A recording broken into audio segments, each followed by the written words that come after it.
Hello friends, welcome to my channel UP PCS glory. आज के इस वीडियो में हम आरओ और पीसीएस एग्ज़ाम के लिए घटना चक्र पर्यावरण के जितने भी उसमें दिए हुए टॉपिक हैं उनको हम इस वीडियो के माध्यम से कवर करेंगे। ये मेरे हैंड रिटन नोट्स हैं जो कि मैंने घटना चक्र से बनाए थे, तो इसमें सारे पीवाईक्यू भी ऐड हैं और आप इसको देख सकते हैं, ये आपके लिए भी हेल्पफुल होंगे। तो सबसे पहले हम स्टार्ट करेंगे। हमारा पहला टॉपिक है पर्यावरण एवं सतत विकास। इसकी परिभाषा यहाँ दी हुई है। पृथ्वी पर पाए जाने वाले भूमि, जल, वायु, पेड़ पौधों एवं जीव जंतुओं का समूह जो हमारे चारों ओर है, सामूहिक रूप से पर्यावरण कहलाता है। यह पर्यावरण की डेफिनेशन है जो कि 2006 में पूछी जा चुकी है। अब हम इसके संगठक को देखेंगे, इसमें क्या क्या घटक शामिल होते हैं। तो सबसे पहले हम भौतिक यानी अजैविक घटक देखेंगे जिसमें कि स्थल, वायु और जल शामिल है। जैविक घटक देखेंगे, इसमें पादप और जंतु आते हैं। सांस्कृतिक जो कि ह्यूमन मेड होते हैं, कृत्रिम, उसमें आर्थिक, सामाजिक और राजनीतिक गतिविधियों को शामिल किया जाता है। ये 2020 में पूछा गया है। उसके बाद हम नेक्स्ट मूव करेंगे। हमारा नेक्स्ट टॉपिक है सतत विकास यानी कि धारणीय विकास, सस्टेनेबल डेवलपमेंट। इस क्वेश्चन को कई बार पूछा गया है, तो इसकी परिभाषा यहाँ पे दी गई है। विकास की वह अवधारणा जिसके तहत वर्तमान की आवश्यकताओं के साथ साथ भविष्य की आवश्यकताओं को भी ध्यान में रखा जाए, यानी कि इसको अंतर पीढ़ीगत संवेदनशीलता का विषय माना जाता है। सतत विकास में मोस्टली ये होता है कि आप किसी संसाधन का इस प्रकार से यूज़ करें कि वो जो आने वाली पीढ़ियों हैं उसके लिए उनको संरक्षित रखा जा सके। अब हम इसके बारे में नेक्स्ट कुछ पॉइंट्स देखेंगे। इसमें दिया हुआ है यहाँ पे जो सतत विकास विषय है, इसकी व्याख्या इस शब्द की 1987 में WCED के अवर कॉमन फ्यूचर यानी कि जो ब्रटलैंड आयोग था उस रिपोर्ट में दिया गया था। यानी कि जो सस्टेनेबल डेवलपमेंट है, 1987 में ब्रटलैंड आयोग की एक रिपोर्ट आई थी, उसका शीर्षक था अवर कॉमन फ्यूचर। उसमें ये बताया गया था, ये 1987 में हुआ था। उसके बाद हम नेक्स्ट देखेंगे जो रियो समिट 1992 का था, उसमें सतत विकास को पूर्ण समर्थन दिया गया था और वहाँ पे एजेंडा 21 का कॉन्सेप्ट आया था। एजेंडा 21 में 4 लक्ष्य हैं। उसके बाद हम देखेंगे 2002 में जो जोहान्सबर्ग में समिट हुई थी, उसका मुख्य मुद्दा सतत विकास था। उसके बाद हम ये यहाँ पे इनके कुछ ईयर देखेंगे कि कब ये आए थे। तो द लिमिट ऑफ ग्रोथ 1972 में है। रियो समिट जून 1992 में हुई थी। ब्रटलैंड रिपोर्ट अप्रैल 1987 में आई थी और मॉन्ट्रियल प्रोटोकॉल सितंबर 1987 में आया था। उसके बाद हम यहाँ पे कुछ सम्मेलन देखेंगे और उनके सब्जेक्ट्स देखेंगे कि वो किस विषय से संबंधित थे। तो सबसे पहले हम रामसर सम्मेलन देखेंगे। ये 1971 में हुआ था जो कि वेटलैंड से संबंधित था, आर्द्रभूमियाँ। उसके बाद हम स्टॉकहोम सम्मेलन देखेंगे 1972 में, जिसमें UNEP का घोषणा पत्र जारी हुआ था और यह जैविक प्रदूषण से संबंधित था। साइट्स के बारे में देखेंगे, 1973 में आया था। इसमें लुप्तप्राय प्रजातियों के व्यापार पर प्रतिबंध लगाने के संबंध में संबंधित था। उसके बाद हम बार्न कन्वेंशन देखेंगे, 1979 में यह आया था। ये माइग्रेटरी स्पीसीज के संरक्षण से संबंधित था। नैरोबी कन्वेंशन 1982 में आया था। ये स्टॉकहोम सम्मेलन के जो 10 साल हो गए थे उसके बाद इसको शुरू किया गया था। अब हम वियना कन्वेंशन देखेंगे। ये 1985 में आया था। ये ओजोन परत के संरक्षण से संबंधित था। मॉन्ट्रियल प्रोटोकॉल 1987 में आया था। यह ओजोन परत क्षरण करने वाले पदार्थों से संरक्षण के लिए था और इसको लागू 1989 में किया गया था।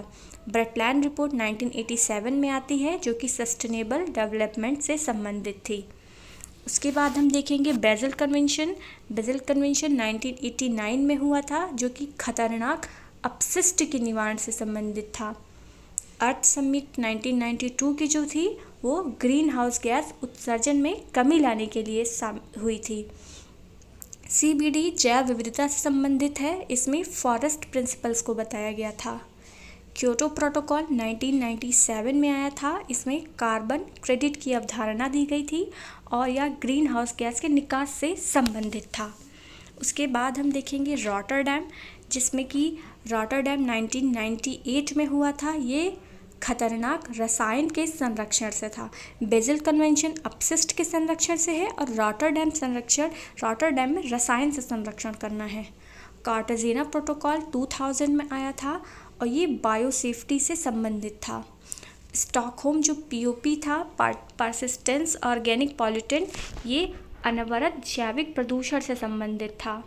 नागोया प्रोटोकॉल 2010 में आया था। ये आइची लक्ष्य जैव विविधता से संबंधित था। मिनामाता 2013 में आया था। ये पारस से संबंधित जो बीमारी हुई थी उससे संबंध में था। किगाली कन्वेंशन 2016 में हुआ था। ये HFC से रिडक्शन केस से संबंधित था। उसके बाद हम नेक्स्ट देखेंगे, यहाँ पे एगमार्क के बारे में बताया गया है। एगमार्क 1937 में इसको जारी किया गया था और इसको जारी करने वाली संस्था जो है वो directorate of marketing and inspection के द्वारा होता है। इकोमार्क पर्यावरण से मैत्रीपूर्ण पदार्थों को दिया जाता है और इसका प्रमाणन BIS द्वारा किया जाता है और एगमार्क की शुरुआत 1991 में हुई थी। ग्रीन डेवलपमेंट की अवधारणा एडम्स ने दी थी। बायोलॉजिकल डाइवर्सिटी यानी कि जैव विविधता का शब्द दासमैन ने दिया था। इनकी बुक का नाम है a different kind of country. Biodiversity शब्द रॉसन ने दिया था। हॉटस्पॉट शब्द नॉर्मन मायर्स ने दिया था। निचे यानी कि माइक्रो हैबिटेट, निशे की अवधारणा ग्रीनेल ने दी थी और निशे को माइक्रो हैबिटेट भी कहा जाता है। डीप इकोलॉजी का कॉन्सेप्ट अर्नीज नेस ने दिया था। इकोसिस्टम यानी कि पारिस्थितिकी शब्द रेटर ने दिया था। इकोलॉजी को ओइकोलॉजी करके हैकल ने बताया था। कॉन्सेप्ट ऑफ इकोसिस्टम यानी कि पारिस्थितिकी तंत्र की अवधारणा 1935 में टांसले ने दी थी। ग्रीन हाउस गैस की संकल्पना फॉरियर ने दी थी। उसके बाद हम देखेंगे पारिस्थितिकी संक्रमण, इसकी अवधारणा बेनेट ने दी थी। जैव विविधता का अल्फा बीटा गामा विभाजन व्हिटेकर ने दिया था। बायोस्फीयर शब्द एडवर्ड सुएस ने दिया था। सिविलाइजेशन एंड क्लाइमेट एल्सवर्थ हटिंगसन ने दिया था। Silent spring book Rachel Carson की है। पिरामिड की अवधारणा एल्टन ने दी थी। अनुक्रमण यानी सक्सेशन F क्लीमेंट ने दिया था। अब हम देखेंगे कार्बन चक्र और जल चक्र के बारे में।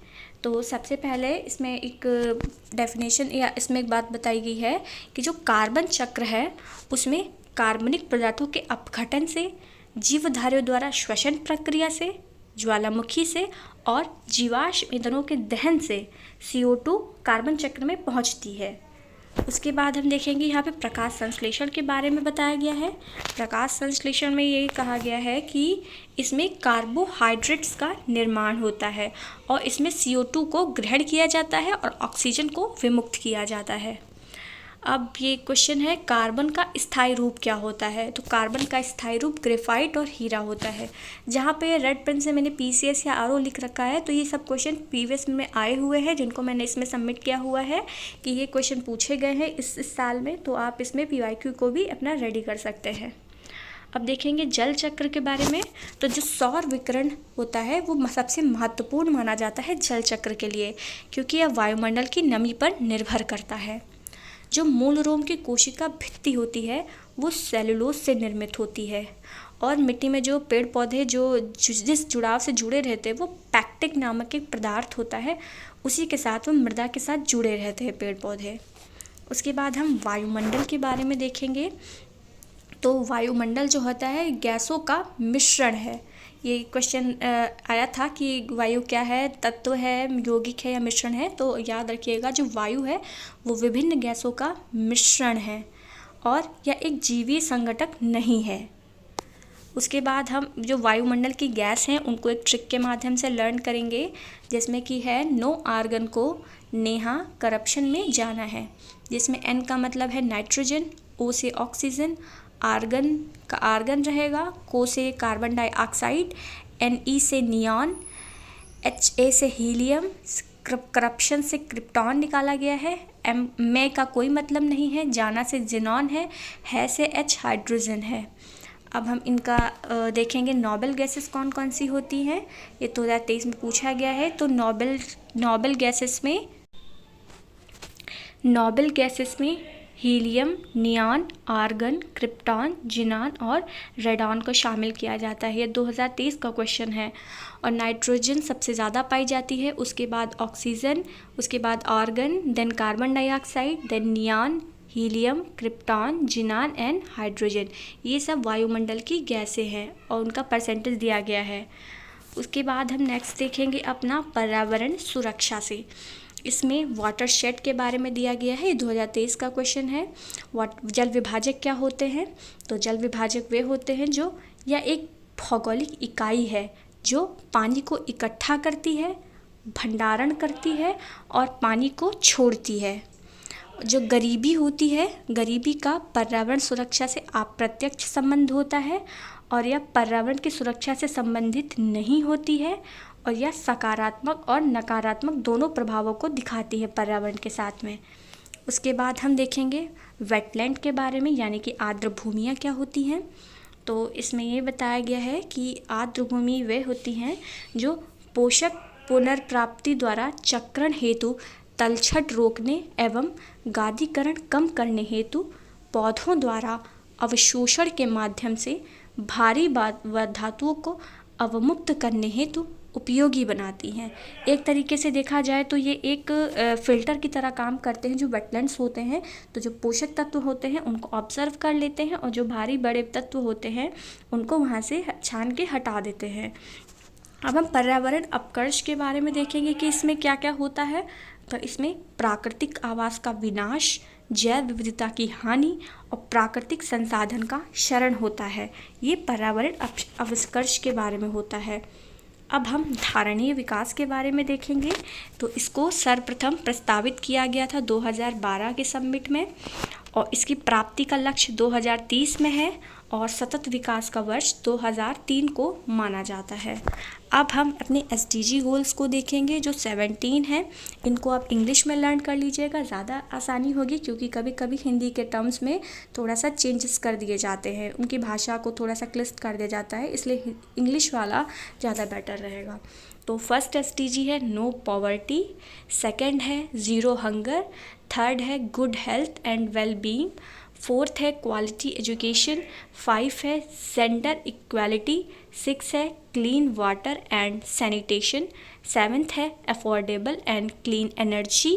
उसके बाद हम 8th नंबर का SDG देखेंगे जिसमें है decent work and economic growth, 9th में है industry innovation and infrastructure, 10th में है रिड्यूस इन इक्वालिटी, 11 में है sustainable cities and communities, 12 number में है रिस्पॉन्सिबल कंजप्शन एंड प्रोडक्शन, 13 में है क्लाइमेट एक्शन, 14 में है लाइफ बिलो वाटर।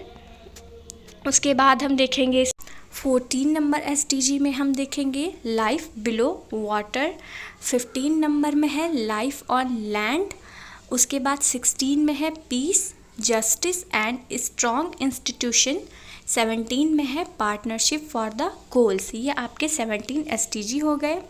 उसके बाद हम क्लब ऑफ रोम के बारे में देखेंगे जो 1972 में बना था और क्लब ऑफ रोम में वैज्ञानिक, सिविल सेवक, व्यापारियों की संस्था थी जिसकी एक रिपोर्ट आई थी जिसका नाम था the limit to growth report. ये इसकी रिपोर्ट थी क्लब ऑफ रोम की। अब हम देखेंगे प्रजाति विलोपन के कारक क्या क्या होते हैं। तो वो 3 कारक होते हैं, बड़े आकार का शरीर, संकुचित निच, आनुवांशिक भिन्नता की कमी।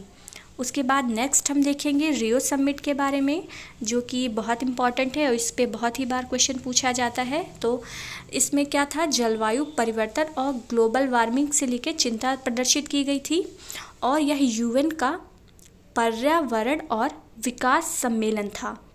इसमें देखेंगे कि ये पर्यावरण और विकास का सम्मेलन था, किसका, UN का था।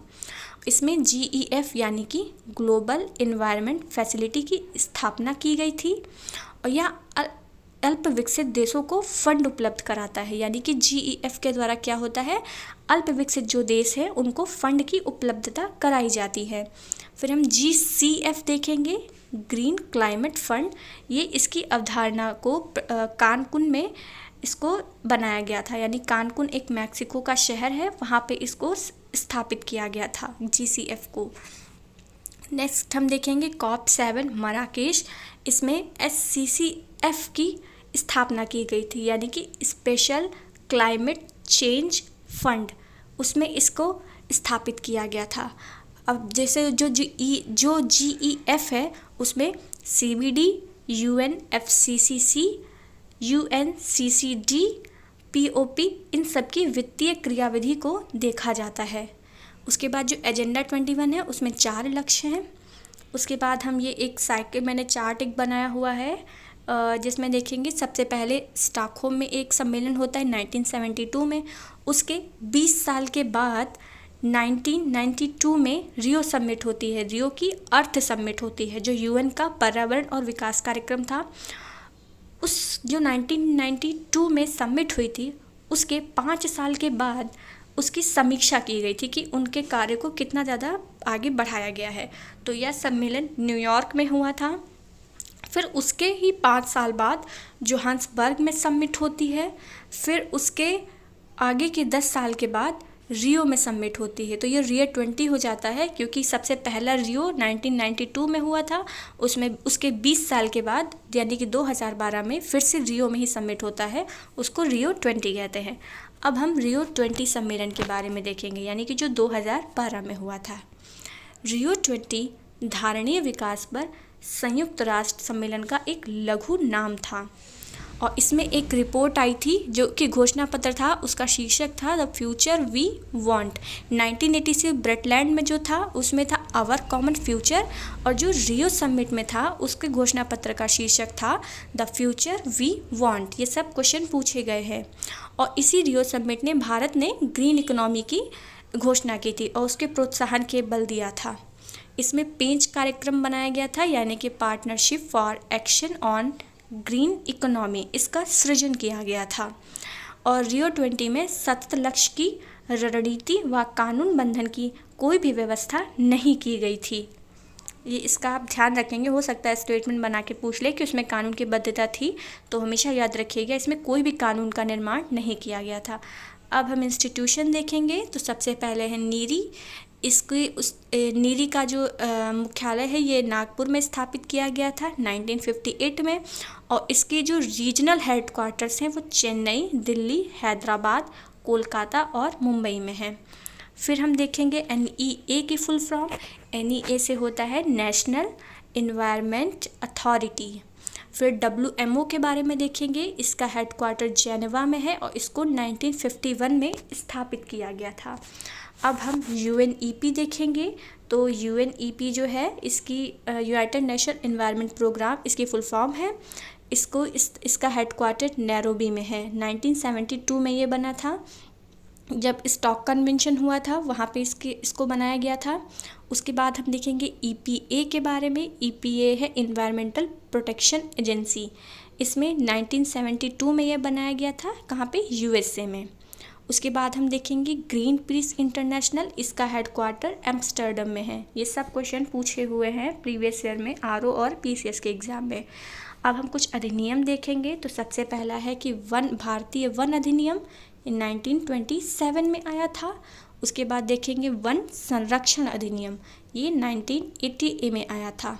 उसके बाद पर्यावरण संरक्षण अधिनियम, ये बहुत बार क्वेश्चन पूछा गया है, ये 1986 में आया था, और इसको अम्ब्रेला भी कहते हैं, यानी कि छाता विधान होता है। और जो भोपाल गैस त्रासदी हुई थी 1984 में, उसके बाद इसको पारित किया गया था। भोपाल गैस त्रासदी में MIC यानी कि मेथिल आइसोसाइनाइड गैस का रिसाव हुआ था। उसके बाद NGT, इसको 2010 में भारत सरकार के द्वारा बनाया गया था। अब हम कुछ तथ्य देखेंगे और दिवस के बारे में देखेंगे। तो सबसे पहले बताएंगे कि जो एक्वेटिक प्लांट्स होते हैं वो जल प्रिय पौधे होते हैं। जल प्रिय पौधों को एक्वेटिक प्लांट्स कहते हैं। अब पहला है कि पर्यावरण दिवस 5 जून को होता है। ओजोन दिवस 16 सितंबर को होता है। जैव विविधता दिवस 22 मई को होता है। बाघ दिवस 29 जुलाई को होता है। गौरैया दिवस 20 मार्च को होता है। विश्व विरासत दिवस 18 अप्रैल को होता है। मिट्टी दिवस 5 अप्रैल को होता है। यहाँ पे देखेंगे मिट्टी दिवस 5 दिसंबर मिट्टी दिवस 5 दिसंबर को होता है। डॉल्फिन दिवस 5 अक्टूबर को होता है। पृथ्वी दिवस 22 अप्रैल को होता है। विश्व वन्यजीव दिवस 3 मार्च को होता है। तंबाकू निरोध दिवस 31 मई को होता है। ये आप दिवस देख लेंगे, ये हर बार पूछे जाते हैं, कभी मैचिंग में आ जाते हैं, क्रोनोलॉजी सेट करने के लिए आ जाते हैं, क्योंकि 2000 पीसेस के एग्ज़ाम में दिवस के बारे में बहुत ही ज़्यादा क्वेश्चन आए थे। अब हमारा नेक्स्ट टॉपिक है पारिस्थितिकी। इसमें देखेंगे कि ये क्या होता है इसमें। तो यानी कि जो जीव विज्ञान है उसकी एक शाखा होती है, जिसमें क्या करते हैं, जीव समुदाय और उनके वातावरण के बारे में अध्ययन किया जाता है। यानी कि ये बायोलॉजी की एक ब्रांच है जिसमें जीव समुदाय और उसका जो इन्वायरमेंट है उसके बारे में स्टडी किया जाता है। अब पारिस्थितिकी शब्द जो है सबसे पहले रेटर ने दिया था, उसके बाद ओइकोलॉजी शब्द हैकल ने दिया था, और इकोसिस्टम का कॉन्सेप्ट टांसले ने दिया था। और इसमें पारिस्थितिकी में अजैविक और जैविक दोनों घटक शामिल होते हैं। पारिस्थितिकी के बारे में हैकल ने एक परिभाषा दी थी, जिसको हम यहाँ पे देखेंगे। इन्होंने बताया कि जीवधारियों के कार्बनिक और अकार्बनिक वातावरण और पारस्परिक संबंध के अध्ययन को पारिस्थितिकी विज्ञान कहते हैं। पारिस्थितिकी के लिए ओडेम ने भी एक परिभाषा दी थी, ये क्वेश्चन पूछा गया है। तो इसमें यह है कि पारिस्थितिकी जो है प्रकृति की संरचना व प्रक्रिया का अध्ययन है, ये ओडेम ने परिभाषा दी थी। और जो बायोसिनोसिस शब्द है इसको कार्ल मोबियस ने दिया था। माइक्रोकॉस्म का शब्द फोप्स ने दिया था। और जो पारिस्थितिकी है ये खुला तंत्र होता है जिसमें ऊर्जा तथा पदार्थ का निवेश व बहिर्गमन होता है। यानी कि जो पारिस्थितिकी है वो एक ओपन सिस्टम है जिसमें जो एनर्जी होती है उसमें इनपुट और आउटपुट दोनों होता रहता है। ये क्वेश्चन आरओ में भी आया हुआ है। और जो वृहद पारिस्थितिकी तंत्र किसको कहते हैं, जैवमंडल यानी कि बायोस्फीयर को ही कहते हैं। और जो ऊर्जा का प्रवाह होता है वो एक दिशीय यानी यूनिडायरेक्शनल होता है और हमेशा अजैविक से जैविक घटक की तरफ जाता है। अब हम पारिस्थितिकी तंत्र के घटक के बारे में देखेंगे। सबसे पहले हमारे अजैविक कंपोनेंट हैं, उसके बाद जैविक कंपोनेंट हैं। तो जैविक में क्या आता है, उत्पादक, उपभोक्ता और अपघटक आते हैं। अजैविक में जो भौतिक है उसमें प्रकाश है, तापमान, आर्द्रता और वायु को सम्मिलित किया जाता है। और जो अकार्बनिक होते हैं उसमें जल, मृदा व खनिज होते हैं। और कार्बनिक घटक में कार्बोहाइड्रेट, प्रोटीन, वसा, ह्यूमस, यूरिया, इन सबको सम्मिलित किया जाता है। अब हम देखेंगे इसके बारे में, एक ये लाइन पूछी जाती है इसका क्रम। तो सबसे पहले जो जनसंख्या आती है, जनसंख्या से मिलके समुदाय का निर्माण होता है। समुदायों से मिलकर पारिस्थितिकी तंत्र बनता है और पारिस्थितिकी तंत्र मिलकर भूदृश्य का निर्माण करते हैं। ये इसको क्वेश्चन कई बार पूछा गया है, उसको ऐसे ही लाइन याद करिएगा। सबसे पहले जनसंख्या, जनसंख्या से मिलकर समुदाय, समुदायों से मिलकर पारिस्थितिकी तंत्र और पारिस्थितिकी तंत्र से मिलकर भूदृश्य का निर्माण होता है। उसके बाद हम नेक्स्ट देखेंगे पारिस्थितिकी तंत्र के घटक कि इसमें इनके घटक में कौन कौन शामिल है। तो सबसे पहले जो स्वपोषित यानी कि जो स्वयं का पोषण करते हैं, ऑटोट्रॉपिक, तो ये वो होते हैं जो अपने आहार का निर्माण प्रकाश संश्लेषण क्रिया द्वारा स्वयं करते हैं और इसी वजह से इनको प्राथमिक उत्पादक भी कहते हैं और प्राथमिक पोषक होते हैं। जैसे कि पेड़ पौधे ये अपना भोजन का निर्माण सनलाइट में करते हैं, खुद से अपने आप करते हैं, इसलिए प्राथमिक उत्पादक है, और स्वयं का पोषण करते हैं इसलिए प्राथमिक पोषक है। उसके बाद हम परपोषित देखेंगे। परपोषित में सबसे पहले आएगा मानव, क्योंकि ये हम दूसरे जो पेड़ पौधों के द्वारा जो संसाधनों का निर्माण किया जाता है उनका हम उपभोग करते हैं, इसीलिए हम प्राथमिक उपभोक्ता हैं। और द्वितीयक उत्पादक हैं, क्योंकि पहले उत्पादक तो पेड़ पौधे हैं इसलिए हम द्वितीयक उत्पादक हैं, और द्वितीयक पोषक भी हैं। उसके बाद हम अपघटक देखेंगे जिसमें कवक, जीवाणु, केचुआ और प्रोटोजोआ होता है। अपघटक जो होते हैं ये सभी चरणों से अपना पोषण कर लेते हैं।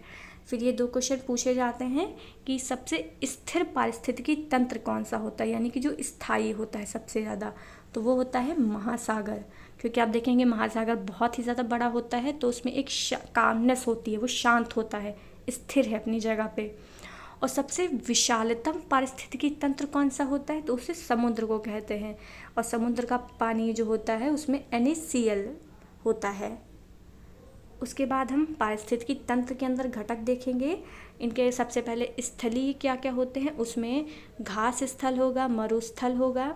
इन सब से क्या होता है, प्रत्यक्ष पौधे जो प्रत्यक्ष व अप्रत्यक्ष ऊर्जा के स्रोत होते हैं। अब हम जलीय में देखेंगे लवणीय और अलवणीय। लवणीय में वो आएंगे जैसे लवण झील, ज्वार नदमुख और समुद्र। अलवणीय में तालाब आएगा, झील आएगी, झरना आएगा। और जो कृत्रिम यानी कि ह्यूमन मेड होते हैं वो जैसे कि खेत हो गए, जीव जलशालाएँ हो गई, ये ह्यूमन मेड आ जाते हैं।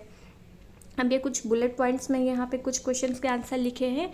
तो सबसे पहले कि जो उत्पादक होते हैं उनकी संख्या हमेशा उपभोक्ता से अधिक होती है।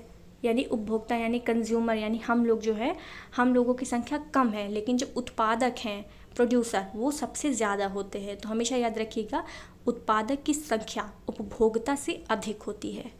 और एक पोषण स्तर से आगे जाने पर ऊर्जा का ह्रास हो जाता है, यानी कि हम एक पोषण स्तर से नेक्स्ट वाले पे जाएंगे तो ऊर्जा में कमी आ जाती है हमेशा। जैसे लिंडेमान का 10% का नियम, वो भी अभी आगे बताऊंगी, उसमें एक कॉन्सेप्ट बताया गया है कि अगर आप एक पोषण स्तर से दूसरे पोषण स्तर में जाएंगे तो 10% ऊर्जा का स्वांगीकरण वहाँ पे हो पाता है। और यहाँ पे दिया गया है ऊर्जा का प्रवाह एक दिशा यानी कि यूनिडायरेक्शनल होता है। जो वियोजक यानी डिकम्पोजर होते हैं ये कार्बनिक पदार्थों को अकार्बनिक पदार्थों में बदल देते हैं।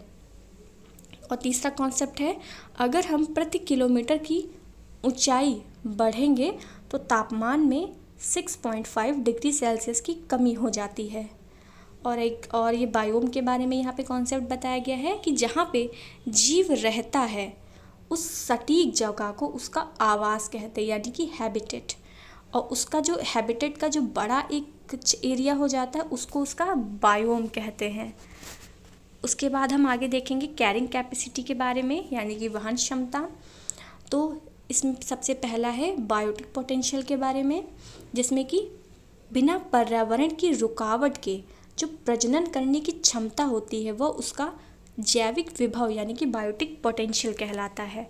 उसके बाद हम देखेंगे कि जो कैरिंग कैपेसिटी होती है इसकी परिभाषा क्या होती है कि कोई एक निश्चित क्षेत्र है जिसमें प्राणियों की जो संख्या है जिसे पर्यावरण समर्थन कर सकता है, यानी कि कितने लोगों का वो पर्यावरण के द्वारा समर्थन हो सकता है जिसमें पर्यावरण की हानि ना हो, वह उसकी कैरिंग कैपेसिटी होता है। अब हम पारिस्थितिकी कर्मता के बारे में देखेंगे, यानी कि जीव द्वारा ग्रहण किए गए स्थान जीवों के समुदायों में उसकी जो कार्यात्मक भूमिका होती है वो उसकी पारिस्थितिकी कर्मता कहलाती है। यानी जीव जो है अपना जो स्थान ग्रहण कर रहा है अपने समुदाय में, जहाँ पे उसका जो फंक्शन है वर्क करने का, वो उसकी पारिस्थितिकी कर्मता होती है। और सबसे ज़्यादा विविधता होती है कवक में। उसके बाद हम देखेंगे फूड चेन के बारे में, जिसमें सबसे पहला दिया गया है कि जो ऊर्जा का प्रवाह है वो यूनिडायरेक्शनल यानी कि एक दिशा में होता है। और जो खाद्य श्रृंखला है विभिन्न प्रकार के जीवधारियों का क्रम है, जिसमें कि आप देखेंगे फूड चेन में सबसे पहले शाकाहारी जीव, फिर उसके बाद मांसाहारी जीव आते हैं। तो एक फूड चेन बनता जाएगा, जैसे कि घास है, घास को बकरी खाएगी, बकरी को इंसान खाएगा, तो एक चेन बनता जाता है। जिसमें कि एक चेन पूछी हुई गई है, क्वेश्चन आया है ये, जिसमें कि और ये सब एक दूसरे पे डिपेंड होते हैं। तो और इसमें ये भी बताया गया है कि जिस किसी पारिस्थितिकी तंत्र में ऊर्जा का प्रवाह होता रहता है, यानी एक क्रम से दूसरे क्रम में ऊर्जा का ट्रांसमिशन होता जाता है। इसमें जो घास है सबसे पहले वह स्वयं का पोषण करती है इसलिए स्वपोषी है। घास को बकरी खाएगी इसलिए वह बकरी शाकाहारी होती है, इसलिए वो उपभोक्ता भी होगी। और मानव बकरी को खाएगा और मानव सर्वाहारी होता है क्योंकि वह शाकाहार मांसाहार दोनों को खाता है, इसलिए वो उपभोक्ता है। और ये सभी एक दूसरे पर निर्भर होते हैं। अब हम यहाँ पे देखेंगे कि उत्पादक, उपभोक्ता और अपघटक में क्या क्या आता है। तो सबसे पहले उत्पादक में पेड़ पौधे शैवाल आते हैं, उपभोक्ता में जानवर हो जाएगा, मनुष्य हो जाएगा। अपघटक में कवक और जीवाणु होते हैं। अब हम देखेंगे पौधों के बारे में। ये प्राथमिक पोषक और उत्पादक होते हैं। और जो क्लोरोफिल होता है, यानी कि पेड़ पौधों का जो हरा रंग है वो किस वजह से होता है? क्लोरोफिल के कारण होता है। ये साइंस में भी क्वेश्चन पूछा जाता है। उसके बाद चींटी के बारे में है। चींटी अपघटक भी होती है और प्राथमिक उपभोक्ता भी होती है। अब हम एक समुद्री आहार श्रृंखला देखेंगे, जिसमें सबसे पहले आते हैं डायटम्स यानी कि स्वपोषी जीव, क्रस्टेशियाई यानी शाकाहारी उपभोक्ता, हेरिंग्स यानी कि मांसाहारी उपभोक्ता। और जैसे हमारे यहाँ सबसे पहले जो होता है श्रृंखला में, सबसे पहले प्राथमिक उत्पादक पेड़ पौधे होते हैं, उसी प्रकार से समुद्र में सबसे पहले फाइटोप्लैंक्टन्स आते हैं, यानी कि पादप प्लवक। उसमें उनको प्राथमिक उपभोक्ता कहते हैं और ये समुद्री श्रृंखला से संबंधित होते हैं। और जैविक और अजैविक के बीच बिचौलिया का कार्य वियोजक करते हैं। मानव जो होता है यह प्राथमिक उपभोक्ता होता है तब जब यह शाकाहार को प्रोत्साहन देगा, और द्वितीयक उपभोक्ता तब होता है जब यह मांसाहार को ग्रहण करता है। इसलिए मानव शाकाहारी और मांसाहारी दोनों होता है, इसलिए प्राथमिक द्वितीयक उपभोक्ता दोनों कहा जाता है। अब हम देखेंगे ऊर्जा का प्रवाह किस प्रकार होता है। तो सबसे पहले इनका जो प्रेरक बल है वो सौर ऊर्जा है, यानी कि ऊर्जा का जो प्राथमिक स्रोत है वो सूर्य है। और ऊर्जा का प्रवाह अजैविक से जैविक में होता है। उसके बाद लिंडेमान का 10% वाला रूल दिया गया है, जिसमें ये कहा गया है कि उत्पादकों की जो सकल उत्पादकता होती है उसका सिर्फ 10% पार्ट ही शाकाहारियों द्वारा स्वांगीकृत होता है, यानी कि जितनी भी ऊर्जा कंज्यूम की जाएगी उसका सिर्फ 10% ही आगे वाले को मिलेगा, यानी कि इसमें ऊर्जा को हर पोषण स्तर में ऊर्जा घटती जाती है। अब हम ऊर्जा का प्रवाह देखेंगे कि किस प्रकार से होता है। तो सबसे पहले हम देखेंगे सूर्य का प्रकाश आएगा, जैसे सनलाइट में पेड़ पौधे अपना खाना बनाते हैं, वो उत्पादक हो जाएंगे। शाकाहारी जो होते हैं वो प्राथमिक उपभोक्ता होते हैं और शाकाहारियों के पास सर्वाधिक ऊर्जा होती है। फिर मांसाहारी आते हैं, ये द्वितीयक उपभोक्ता होते हैं। और जो शीर्ष मांसाहारी होते हैं वे तृतीयक उपभोक्ता होते हैं। और जो सबसे उच्चतम पोषण स्तर है वो सर्वाहारी को प्राप्त होता है। लेकिन सर्वाहारी के पास उच्चतम पोषण स्तर तो होता है, लेकिन इनको सबसे कम ऊर्जा की प्राप्ति होती है। सर्वाधिक ऊर्जा की प्राप्ति हमेशा शाकाहारी को होती है। इसके बाद हम नेक्स्ट ये देखेंगे यहाँ पे कि जो स्वपोषी यानी पेड़ पौधे हैं, अगर जब ये ऊर्जा को ग्रहण करते हैं सनलाइट से, तो वापस से उसको सूर्य ऊर्जा में परिवर्तित नहीं करते हैं। यानी कि पेड़ पौधों ने सनलाइट में जो खाना बनाया, अब हम सोचेंगे कि उसमें साइकिल चलेगा, वो फिर से सनलाइट को वापस कर देंगे, तो ऐसा पॉसिबल नहीं होता है। अब हम देखेंगे जो अपघटक होते हैं ये चारों स्तरों से आहार का ग्रहण करते हैं। जितने भी स्टेजेस आएंगे, यानी कि प्राथमिक उपभोक्ता उत्पादक वाले, उन सब में जो अपघटक है इनको सभी से पोषण की प्राप्ति होती है। अब हम यहाँ पे पिरामिड्स के बारे में देखेंगे। तो जो प्रति इकाई क्षेत्र में उपस्थित जीव भार का जो रेखाचित्रीय निरूपण होता है उसको जीव भार का पिरामिड कहते हैं। यानी कि एक पिरामिड के तरीके से बनाया जाता है कि कौन से स्तर में सबसे ज़्यादा होंगे, और पिरामिड का जो स्वरूप है वो उल्टा होगा या सीधा होगा। तो जो स्थलीय होता है वो हमेशा सीधा होता है, जो जल वाला बनता है वो हमेशा उल्टा होता है, और जो जैव भार का होता है वो सीधा उल्टा दोनों होता है। और ऊर्जा का जो प्रवाह होता है वो अचक्रीय होता है, यानी ऐसा नहीं कि ऊर्जा का जो बन रहा है वो उसका चक्रीय फॉर्म में पूरा आ जाएगा, तो यह अचक्रीय होता है। अब हम बायोनॉमिक्स देखेंगे। तो इसका जो अर्थ होता है वो होता है जीवन के नियम। और हम देखेंगे प्रदूषक क्या होते हैं। तो यानी कि आहार श्रृंखला में सांद्रता के बढ़ने से बढ़ते ऊतकों में जमाव हो जाता है, जिसे जैविक आवर्धन कहते हैं। और ये क्वेश्चन 2023 में डीडीटी के बारे में पूछा गया था। तो जो डीडीटी होता है वो नॉन बायोडिग्रेडेबल कंपोनेंट होता है, यानी कि इसका अपघटन नहीं किया जा सकता है। डीडीटी का उपयोग जैसे खेत में करते हैं तो ये हानिकारक प्रभाव न डालता है, क्योंकि यह उसमें घटक अपघटित नहीं होता। अब हम नेक्स्ट देखेंगे जैव भू रासायनिक चक्र और जैविक अनुक्रमण। तो जो जैव भू रासायनिक चक्र होता है या गैसीय और अवसादी दोनों चक्रों के माध्यम से होता है। और एक डेफिनेशन आई थी जिसमें ये पूछा जाता है कि सक्सेशन के बारे में, अनुक्रमण। तो जो कोई समुदाय होता है उसका जो समय के साथ में रूपांतरण होता जाता है तो उसको अनुक्रमण कहते हैं, यानी कि उसमें चेंजेस आते रहते हैं टाइम टू टाइम, तो यह उनका अनुक्रमण कहलाएगा। जैसे कि सबसे पहले जानवर थे, बंदर थे, उसका अनुक्रमण होते होते आज का जो मानव बना है, तो यह एक अनुक्रमण का ही सिस्टम बन जाता है, चेन होती है उसकी। और ऑडम ने इसको एक क्रमांगत विधि बताया था, यानी कि किसको, अनुक्रमण के बारे में ऑडम ने इसको क्रमांगत विधि कहा है। और अनुक्रमण का जो क्रम होता है सबसे पहले देखेंगे, इसमें आता है न्यूडेशन। ये 2024 में क्वेश्चन आया था। न्यूडेशन यानी कि उसमें कुछ भी नहीं होता है, एकदम बंजर भूमि जैसा, बिल्कुल उसमें कुछ नहीं रहेगा। फिर वहाँ पे माइग्रेट करके लोग आएंगे, जैसे जानवर वगैरह जो भी, तो ये उसका प्रवास यानी माइग्रेशन होता है। माइग्रेशन के बाद वहाँ पे वो लोग स्थापित हो जाते हैं, यानी कि अस्थापना। उसके बाद उनका रिएक्शन यानी प्रतिक्रिया होती है। देन उसके बाद में उनका स्टेबलाइजेशन होता है कि वो वहीं पे रहने वाले बन जाते हैं, उनका स्टेबलाइजेशन वहीं पे हो जाएगा। उसके बाद यहाँ पे है कि जो सीयर के बारे में इसकी डेफिनेशन दी गई है, तो यानी कि जो समुदाय का पूर्ण क्रम होता है, यानी कि जो एक निश्चित स्थान पर बदलता रहता है, वो उसका सीयर कहलाता है। सीयर में क्या होता है कि पारिस्थितिकी उत्तराधिकार का चरण होता है।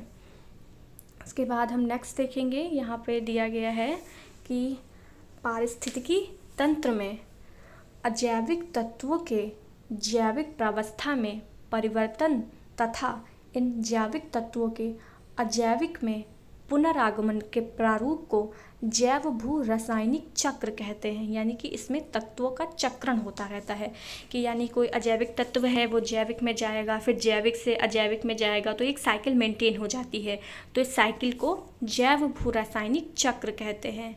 और एक ये आई थी डेफिनेशन की पारिस्थितिकी स्थायी मितव्ययता है। ये नारा जो है चिपको आंदोलन में दिया गया था। अब हम देखेंगे पारिस्थितिकी पदछाप के बारे में।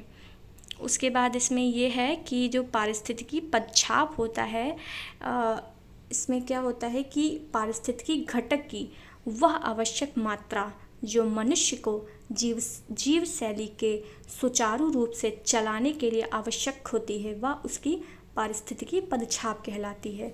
यानी कि एक मनुष्य को अपनी जो डेली बेसिस की लाइफ है उसको चलाने के लिए जो जो एसेंशियल चीज़ें होंगी, उसमें जो उसका रहन सहन होगा वो उसका पारिस्थितिकी पदछाप कहलाएगा। और इसकी सोशल कॉस्ट इसमें कार्बन की क्या होती है, यानी कि एक साल में 1 टन कार्बन डाइऑक्साइड उत्सर्जन करने की जो दीर्घावधि क्षति होती है वो सोशल कॉस्ट होती है कार्बन की। और पारिस्थितिक माप की इकाई क्या होती है, भूमंडलीय हेक्टेयर। ये क्वेश्चन आरओ में भी पूछा गया है। तो ये भूमंडलीय हेक्टेयर जो होती है पारिस्थितिकी पदछाप की यूनिट होती है। और जो पोषण चक्रण और फसल परागण होता है या समर्थन सेवा होते हैं। उसके बाद ये होता है कि जो धान का खेत है उसमें जैव उत्प्रेरक क्या होता है, धान के खेत में एजोला जो है जैव उत्प्रेरक होता है। ये 2023 का क्वेश्चन है। उसके बाद हम पारिस्थितिकी तंत्र के बारे में देखेंगे। तो सबसे पहले लॉटिक, यानी कि लॉटिक तंत्र वो उसमें वो आते हैं जिसमें जल बहता रहता है, यानी कि नदी का पानी हमेशा बहता रहता है, इसलिए लॉटिक में आएगा, लॉटिक आवास में। और लैंटिक वो होते हैं जहाँ पे पानी ठहरा हुआ होता है, जैसे कि आर्द्र भूमि, तालाब, झील और जलाशय। यहाँ पे पानी ठहरा है, स्थिर है, इसलिए लैंटिक आवास हो जाते हैं। अब हम उत्पादकता का क्रम देखेंगे, किस प्रकार से उत्पादकता सबसे पहले चरण में सबसे ज़्यादा होती है और लास्ट वाले में सबसे कम होती है। तो सबसे ज़्यादा होती है मैंग्रोव, उसके बाद आएगा घास का मैदान, सब उससे कम होती है झील में, और सबसे कम होती है महासागर में। महासागर भले ही सबसे ज़्यादा बड़ा है लेकिन उसमें उत्पादकता बहुत ही न्यून होती है और सबसे ज़्यादा मैंग्रोव में पाई जाती है। अब हम देखेंगे पिक्लोक्लाइन के बारे में। पिक्लोक्लाइन क्या होता है, तो पिक्लोक्लाइन जल निकाय की घनत्व प्रवणता से संबंधित होता है। थर्मोक्लाइन गहराई के साथ तापमान में जो परिवर्तन होता है उसको नापा जाता है। अब हम देखेंगे कुछ स्थापना के वर्ष। तो भारतीय वन्यजीव संरक्षण अधिनियम 1972 में आया था। वन संरक्षण अधिनियम 1980 में आया था। पर्यावरण संरक्षण अधिनियम 1986 में आया था। उसके बाद हम कुछ और देखेंगे, ये हर साल क्वेश्चन आए हुए हैं अभी 2022-23 में। तो इसमें यह है कि जो जल संरक्षण प्रदूषण नियंत्रण अधिनियम है, ये 1974 में आया था। वायु संरक्षण प्रदूषण नियंत्रण अधिनियम 1981 में आया था और इसी में 1987 में ध्वनि प्रदूषण को भी जोड़ दिया गया था। अब जैसे दो डिफरेंट टाइप के जो कम्युनिटीज़ आएंगी, जो तो उनका जो ट्रांजिशन क्षेत्र होता है, जहाँ पे वो बीच में उनका एक संक्रमण क्षेत्र वहाँ पे निर्मित होगा, उसको इकोटोन कहते हैं। यानी कि दो अलग अलग डिफरेंट काइंड के कम्युनिटीज़ आएंगे, फिर एक उनका बीच का जोन बनेगा, तो उसको इकोटोन बोलते हैं। और पारिस्थितिक संकट यूकेलिप्टस को पौधे को माना जाता है, क्योंकि यूकेलिप्टस का पेड़ ऐसा है जिसको जहाँ पे लगाया जाएगा तो वहाँ की जितना भी भूमिगत जल है सबको सोख लेता है, तो इससे जल की हानि बहुत ही ज़्यादा हो जाती है, इसलिए पर्यावरण का शत्रु माना जाता है। इसके बाद हमारा नेक्स्ट यहाँ पे टॉपिक है जैव विविधता के संबंध में। तो इसमें एक अल्फ़ा बीटा गामा विभाजन हुआ था विटेकर के द्वारा। तो सबसे पहले हम अल्फ़ा के बारे में देखेंगे। इसमें क्या होता है, स्थानीय स्तर पर किसी समुदाय आवासीय क्षेत्र में माध्य प्रजाति की विविधता, ये अल्फ़ा सूचकांक में आता है। बीटा सूचकांक में होता है कि स्थानीय एवं क्षेत्रीय विविधता का अनुपात आता है, और गामा में भूदृश्यता की संपूर्ण विविधता होती है। उसके बाद हम देखेंगे जैव विविधता का दशक 2011 और 2020 को माना गया है, यानी 2011 से लेकर 20 तक का जो काल रहा है वो जैव विविधता का दशक कहलाता है। अब एक क्वेश्चन है, national centre for marine biodiversity यानी कि NCMB, ये जामनगर में है जो कि PPP मॉडल पे है, और मरीन नेशनल पार्क जो है ये कच्छ की खाड़ी में है। भूमि क्षरण तटस्थता का लक्ष्य 2030 को रखा गया है। अब हम देखेंगे जैव विविधता क्या है। तो एक निश्चित निर्धारित क्षेत्र में विभिन्न प्रजाति के पादप वनस्पति का पारिस्थितिकी तंत्र बनता है, यानी कि जो पारिस्थितिक तंत्र इसका निर्वहन इसका महत्वपूर्ण पहलू होता है, किसका, वन विविधता का। यानी कि जैव विविधता में ये होता है कि जो पारिस्थितिकी तंत्र है उसका पूर्ण रूप से निर्वहन किया जाए, यही इसका सबसे मेन कंपोनेंट है। अब हम देखेंगे जैव विविधता की प्रवणता के बारे में। तो सर्वाधिक जैव विविधता कहाँ है, उष्ण कटिबंधीय वर्षा वनों में, यानी कि जो इक्वेटर है हमारा 0 डिग्री, उसके 10 डिग्री नॉर्थ और 10 डिग्री साउथ, यानी कि जो इतना पूरा एरिया होता है नॉर्थ टू साउथ लेके, उस पूरे क्षेत्र में सर्वाधिक जैव विविधता पाई जाती है, और वहाँ पे उष्ण कटिबंधीय वर्षा वन है। और इसकी निर्भरता का कारक क्या क्या होता है, वहाँ की जलवायु, मृदा, तापमान और आर्द्रता, जैसे कि ये सब वहाँ पे बहुत अच्छी मात्रा में रहता है, सबसे अच्छे प्रभाव डालते हैं अपना, इसलिए वहाँ पे जैव विविधता का बहुत ही ज़्यादा विकास हुआ है। और सबसे ज़्यादा जैव विविधता, सर्वाधिक विविधता कहाँ पाई जाती है, कोरल रीफ में, और कोरल रीफ को ही समुद्री वर्षा वन कहते हैं। सबसे बड़ी कोरल रीफ ऑस्ट्रेलिया के उत्तरी और पूर्वी क्षेत्र में है, जिसको ग्रेट बैरियर रीफ कहते हैं, जो लगभग 25,000 किलोमीटर से भी ज़्यादा की है, और इससे बेस्ड क्वेश्चन RO के एग्ज़ाम में पूछा गया था। अब हम देखेंगे जैव विविधता के हॉटस्पॉट क्या क्या है। तो 4 हॉटस्पॉट हैं भारत में। सबसे पहला है पूर्वी हिमालय, उसके बाद है पश्चिमी घाट, फिर है भारत म्यांमार की सीमा और सुंडालैंड। यहाँ पे सबसे ज़्यादा जैव विविधता पाई जाती है, पेड़ पौधों की, वनस्पतियों की, जानवरों की। और यहाँ पे मान्यता के कुछ नियम होते हैं, यानी कि हॉटस्पॉट की मान्यता कब दी जाएगी। तो सबसे पहला होता है कि वहाँ पे प्रजाति की बहुतायतता हो, स्थानिकता होनी चाहिए और आशंका का बोध होना चाहिए।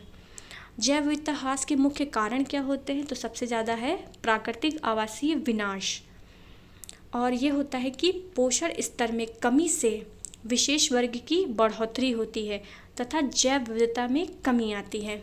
यानी कि अगर पोषण स्तर कम हो रहा है, यानी कि अगर घास में कमी है, तो घास की कमी होने से हिरन बहुत ज़्यादा बढ़ने लगेंगे, और हिरन अगर बढ़ रहे हैं तो फिर हिरन को अगर शेर नहीं खाएगा तो शेर की मात्रा बढ़ जाएगी। तो ये होता है कि इसमें जीव वर्ग की बढ़ोतरी हो जाएगी, लेकिन जैव विविधता घटती जाती है, क्योंकि संसाधनों में वहाँ पे कमी होने लगती है पोषण स्तरों में। और जैव विविधता संरक्षण के लिए एक ये कॉन्सेप्ट होते हैं, इन सीटू के और एक्स सीटू के। इन सीटू होता है कि आप उसको प्राकृतिक क्षेत्र में ही उसका उपचार कर दें, और एक्स सीटू होता है कि बाहरी क्षेत्र में ले जाकर उसका उपचार करें। तो सबसे पहले इन सीटू में आता है पवित्र झील, उपवन, जीवमंडल निक्षय, राष्ट्रीय उद्यान और अभ्यारण्य। उसके बाद एक्स सीटू में आता है पवित्र पौधे, घरेलू बगीचे, बीज बैंक, वृक्ष उद्यान और जल तंत्र।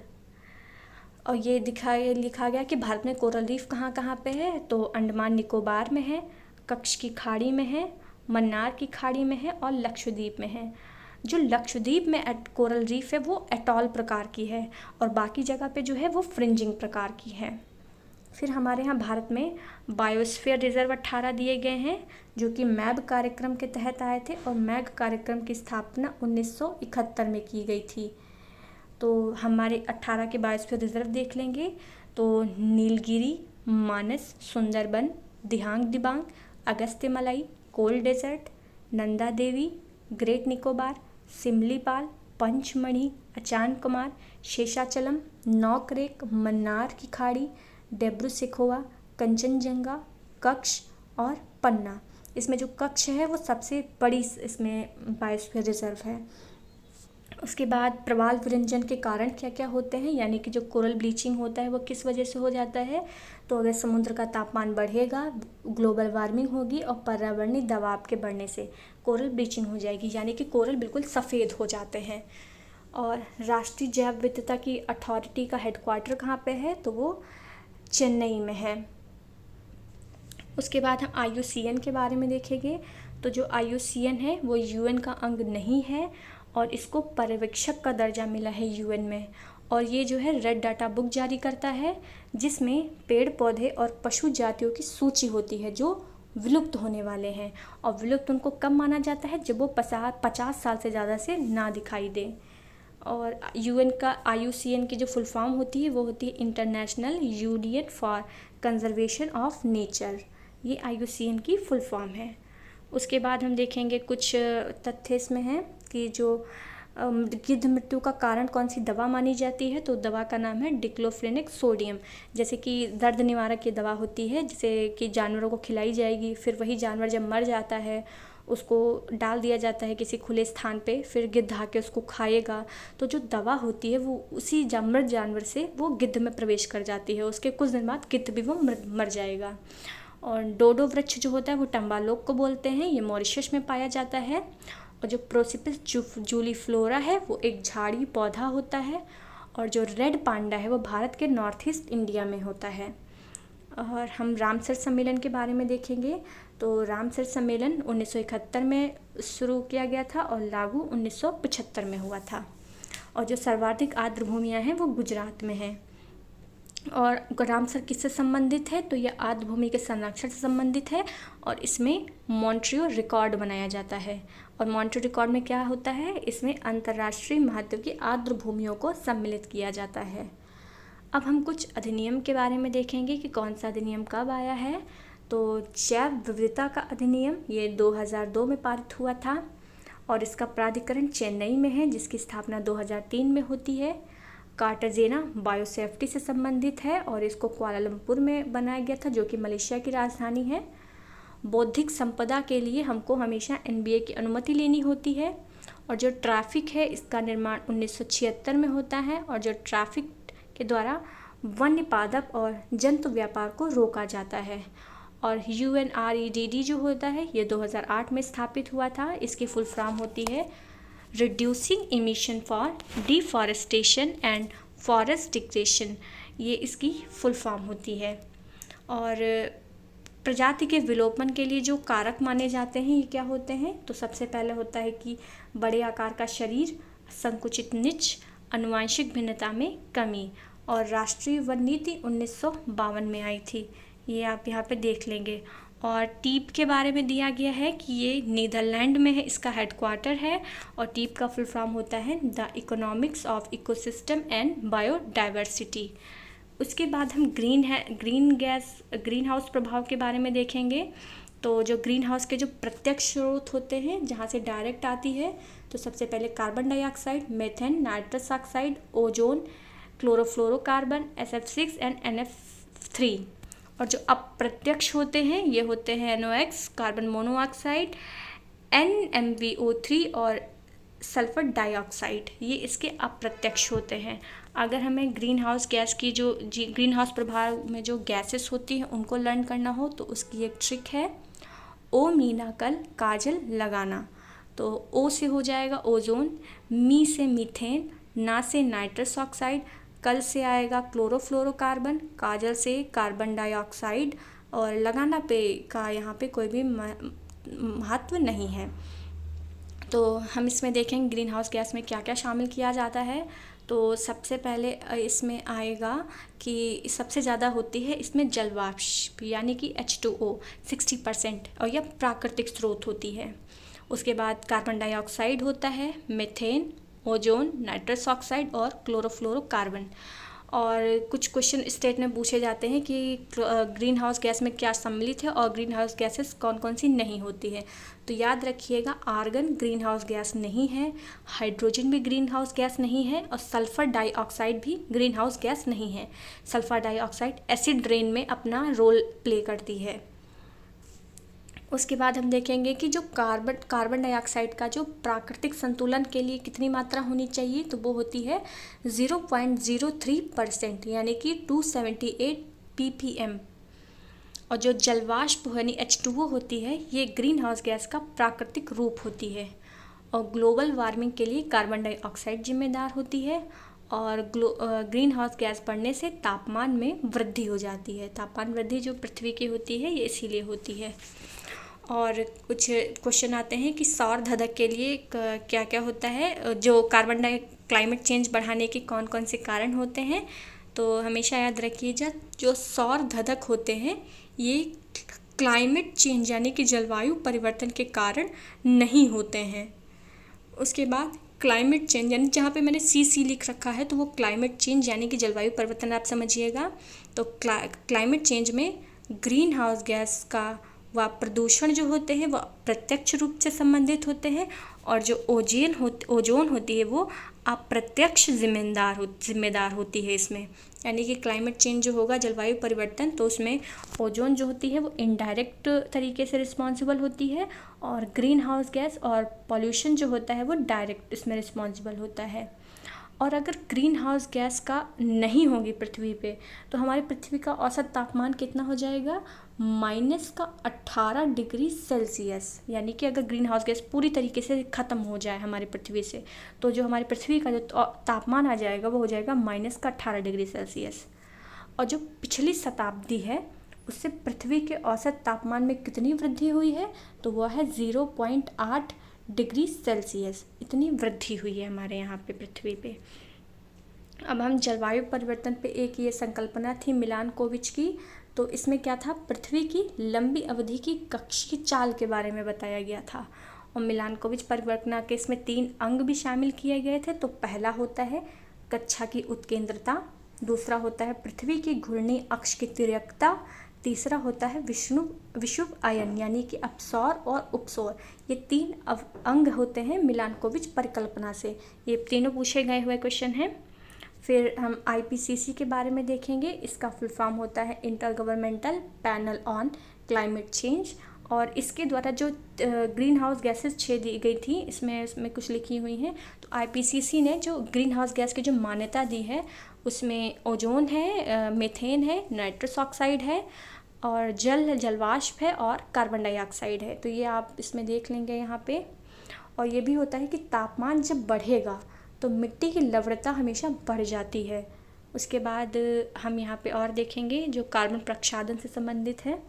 तो इसमें ये बताया गया है कि जो मृदा में कार्बन का प्रक्षालन होता है, उसका तात्पर्य ये होता है कि कार्बन का पौधों, भूगर्भनिक संरचनाओं और पृथ्वी में दीर्घकालिक संग्रहण हो गया है।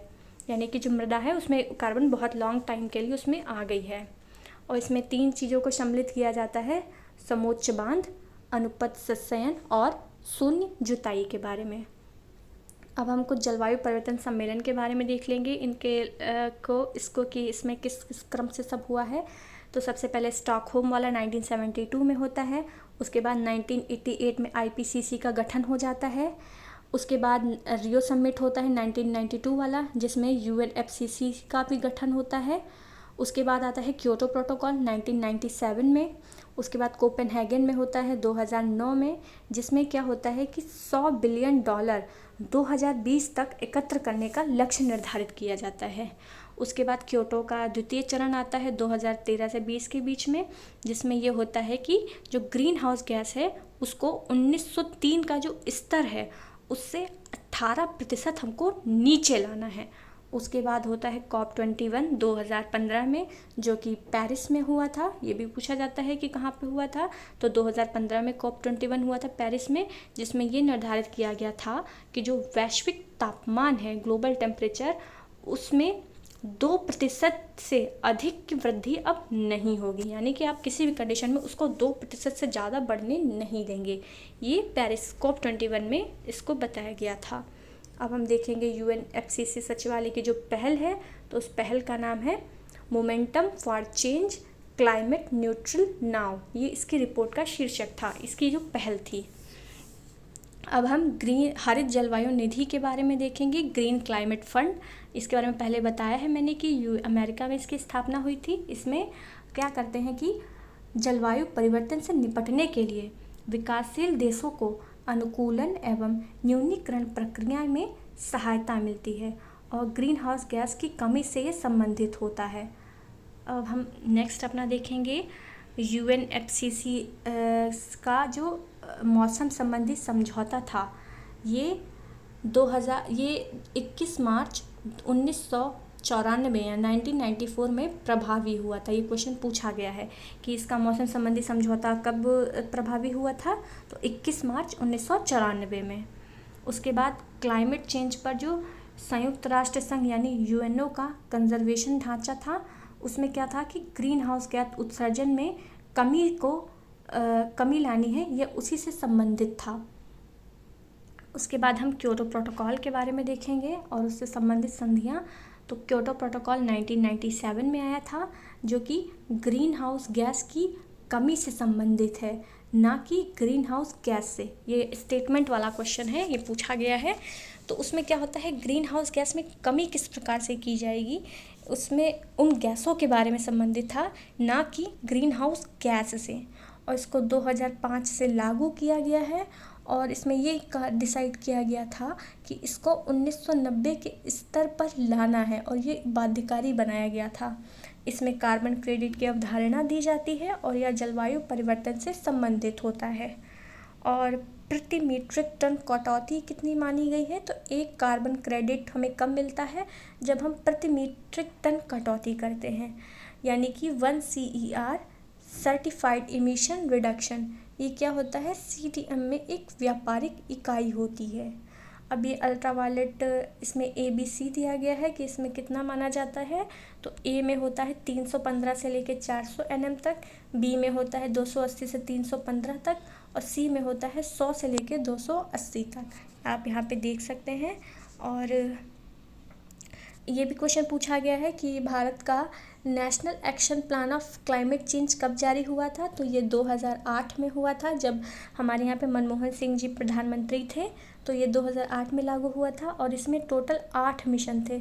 पहला था सौर मिशन, दूसरा था सतत पर्यावरण मिशन, तीसरा था जल मिशन, चौथा है हिमालय परिप्रणाली परिरक्षण मिशन, फिर उसके बाद है हरित भारत मिशन, सतत कृषि मिशन, जलवायु परिवर्तन कार्यनीति ज्ञान मिशन और संवर्धित ऊर्जा बचत मिशन। ये 8 मिशन आप यहाँ पे लर्न कर लेंगे। अब हम ओजोन परत क्षरण के बारे में देखेंगे। तो सबसे पहले आता है क्षोभ मंडल, उसमें मौसमी घटनाएं होती हैं जैसे बारिश, बादल बनना या जो भी। उसके बाद समताप मंडल होता है जिसमें ओजोन परत पाई जाती है। उसके बाद मध्य मंडल, उसके बाद ताप मंडल जिसको आयन मंडल भी कहते हैं, और रेडियो तरंगें इसी मंडल में पाई जाती हैं। और सबसे लास्ट में आता है बहिर्मंडल। उसके बाद नीचे दिया गया है कि समताप मंडल में जो ओजोन का स्तर है उसका प्राकृतिक रूप से नाइट्रोजन डाइऑक्साइड द्वारा विनियमन होता है। ये क्वेश्चन पूछा गया है, तो याद रखिएगा कि जो प्राकृतिक रूप से नाइट्रोजन डाइऑक्साइड द्वारा इसका विनियमन किया जाएगा। और इसको नापने की यूनिट क्या होती है, तो ओजोन परत नापने की यूनिट डॉप्सन होती है। और 1 डॉप्सन यूनिट 0 डिग्री सेल्सियस तथा 1 एटमॉस्फेरिक दाब पर कितना होता है, 0.01 mm की मोटाई, इतनी नापी जाती है उस परत की। अब हम देखेंगे कि ओजोन परत की जो क्षीणता के कारक क्या क्या माने जाते हैं। तो सबसे पहला होता है कार्बन क्लोरोफ्लोरोकार्बन, दूसरा हैलोजन्स, नाइट्रस ऑक्साइड, ट्राइक्लोरोएथिलीन और हेलोन 1211 और 1301 ये ओजोन परत को छेड़ करने वाले कारक हैं। उसके बाद आता है ट्रोपोस्फीयर में ओजोन परत उत्तरदायी कौन कौन से होते हैं। तो कौन कौन सी ग्रीन हाउस गैसें होती हैं जो ओजोन परत को प्रदूषित करती हैं। तो सबसे पहले जलवाष्प, carbon dioxide, methane, ozone, ozone जो गैस होती है उसके बारे में इसमें बात की गई है, और नाइट्रस ऑक्साइड और CFC। उसके बाद हम वियना संधि के बारे में देखेंगे जो 1985 में आई थी और ये प्रभावी होती है 1989 में। इसमें क्या होता है कि जो ओजोन परत छेड़ करने वाले पदार्थ हैं उनके प्रयोग को हटाना है, यानी कि ये CFC गैस से संबंधित होता है वियना कन्वेंशन। अब हम वन्यजीव के बारे में देखेंगे तो उष्णकटिबंधीय आर्द्र सदाबहार वन जो है ये सर्वाधिक पादप विविधता होती है इनमें, और ये कहाँ कहाँ होते हैं, पश्चिमी घाट में है, अरुणाचल प्रदेश में है, अंडमान निकोबार में है और मिजोरम में है। तो वहाँ पे सदाबहार वन पाए जाते हैं। उसके बाद जो पेड़ पौधों और जंतु विविधता सर्वाधिक कहाँ होती है, उष्ण आर्द्र वन में होती है। और जो उष्ण आर्द्र पर्णपाती वन में जो सबसे प्रमुख पेड़ कौन सा होता है वो सागौन का होता है। जैसे कि अपने उत्तर प्रदेश में भी और मध्य प्रदेश में जो पाए जाते हैं सबसे ज़्यादा सागौन के वृक्ष इसमें पाए जाते हैं। और जो पूर्वी दक्कन का पठार है वहाँ पे शुष्क सदाबहार वन पाए जाते हैं।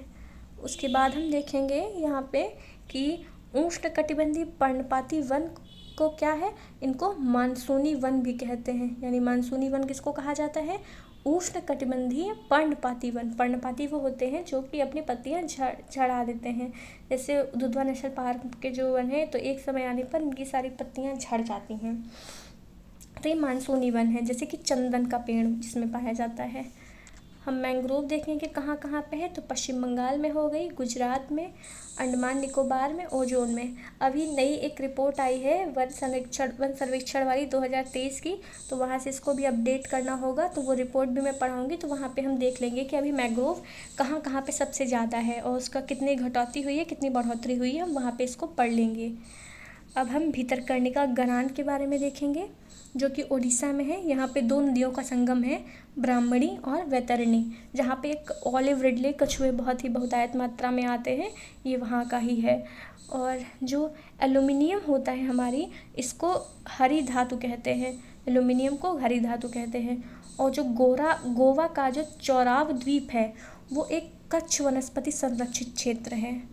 और जो राष्ट्रीय वन नीति 1952 की आई थी उसमें 4 प्रकार के वनों को शामिल किया गया है। पहला होता है संरक्षित वन, उसके बाद है राष्ट्रीय वन, फिर है ग्राम वन, उसके बाद है वृक्ष भूमि। इन सबको इसमें सम्मिलित किया जाता है। और हम यहाँ पे कुछ संरक्षण और उसके भारतीय प्रयासों के बारे में देखेंगे। तो पशु क्रूरता निवारण अधिनियम 1960 में आया था। गंगा नदी बेसिन प्राधिकरण 2009 में आया था। दासौली ग्राम स्वराज मंडल 1964 में आया था। इसके प्रणेता जो थे वो चंडी प्रसाद भट्ट थे।